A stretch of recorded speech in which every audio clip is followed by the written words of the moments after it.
Պարոն Սաղաթելյան, ձեր մեկնաբանությունը, ձեր գնահատականը Սամվել Կարապետյանի շուրջ տեղի ունեցող գործընթացին։ Երեք այդ մասին արդեն ասել եմ, որ ակնհայտ է բոլոր ազդեցիկ անձանց, ովքեր կանգնած են Հայ Առաքելական Սուրբ եկեղեցու կողքին, ովքեր ժամանակահատվածում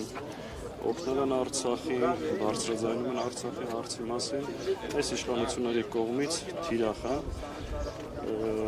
Հետևաբար այս ամբողջ հալածանքները, բռնությունները, այս ամեն ինչ որ կատարվում է, պետք է նայել այդ կոնտեքստը։ Մնացածը արդեն փաթեթավորման հարց է,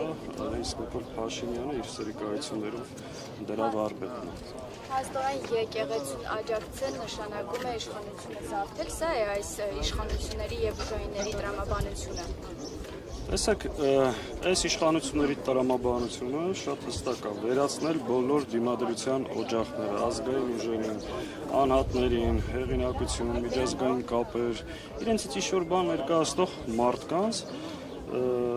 սա նաև իրենց վախի ցուցիչն է, որը շատ հետևողականորեն փորձում են այս ճանապարհով վախեցնել, լռեցնել, սա շատ ուղերձ է նաև բոլոր այն գործարարներին, որ եթե թուրքական պահանջների հետ հաշտ չեք, ձեզ սա է սպասում։ Ու սա շատ-շատերին մեկ անգամ եւս մտածելու տեղիք է տալիս։ Նաև նրանց, ովքեր մտածում են, որ իրենց հերթը չի հասնելու, այս պետք է բոլորը տեսնեն, գիտակցեն, հասկանան խորությամբ, թե ինչ է կատարվում մեր շուրջ, մեր երկրի ներսում եւ իրական թշնամիները ինչ են անում մեր պետությանը։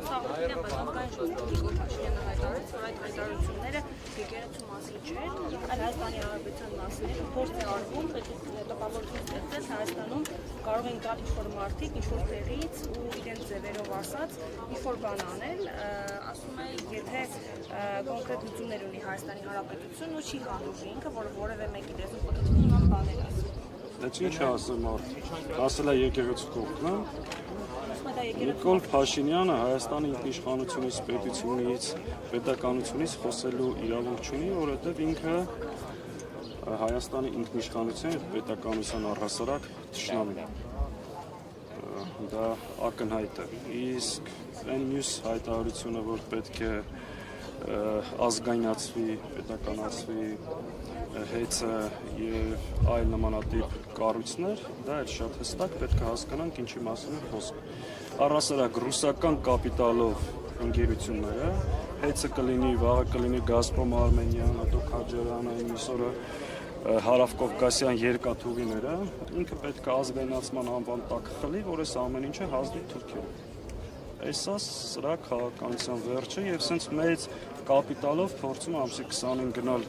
Թուրքիա ներկայացնելու, թե տեսեք ես ինչեր եմ անում, եկեղեցու դեմ պայքարելով, գործիչների դեմ պայքարելով, շատ ուղիղ եւ շատ ուղիղ հասկանում են ինքը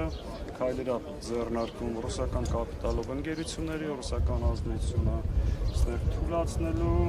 եւ դրա փոխարեն Թուրքիային Հայաստան մտցնելու ուղղությամբ։ Այս է սրա քաղաքականության ուղիղ պարզ բանաձևը ինչ ուզում է որ անի։ Մնացածը արդեն այս ամեն ինչը ոնց կարա փաթեթավորի մեր ժողովրդին խաբելու համար, դա իր եւ իր վարպետների, տերերի վարպետությունն է։ Երբ որ գնում եմ, ասում են չասել է։ Ոչ մի լավ բան։ Ոչ մի լավ բան, ոնց որ ներկայացնում են սա պատմական առաջին դեպքն է եւ այլ, Նիկոլ Փաշինյանի կառավարման 7 տարիները բոլորը ձախողման, պարտության, նվաստացման, հերթական գնում է իրականում, ասես պետք է շատ բառացի արդեն ամեն ինչ ձևակերպել, էլի, որովհետեւ այնքան հստակ է գնում է իր ավագ եղբորից նոր հրահանգներ ստանալու համար։ Իսկ եթե այն խոսակցությունը, որ կա այն օրակարգը նաև գնում է Անկարայում քննարկել Բաքվի հետ այսպես կոչված խաղաղության պայմանագիրը, որ իրականում կապիտուլյացիա է, ու արդեն Թուրքիանը միջնոր դառնում հայ-ադրբեջանական հարաբերություններին, նրանով արդեն ամեն ինչ հասած։ Պարոն Սաղաթելյան, իսկ ինչ եք անում դուք ձեր քաղաքական ուժը կանխելու այս սցենարները, որոնց մասին նշում եք։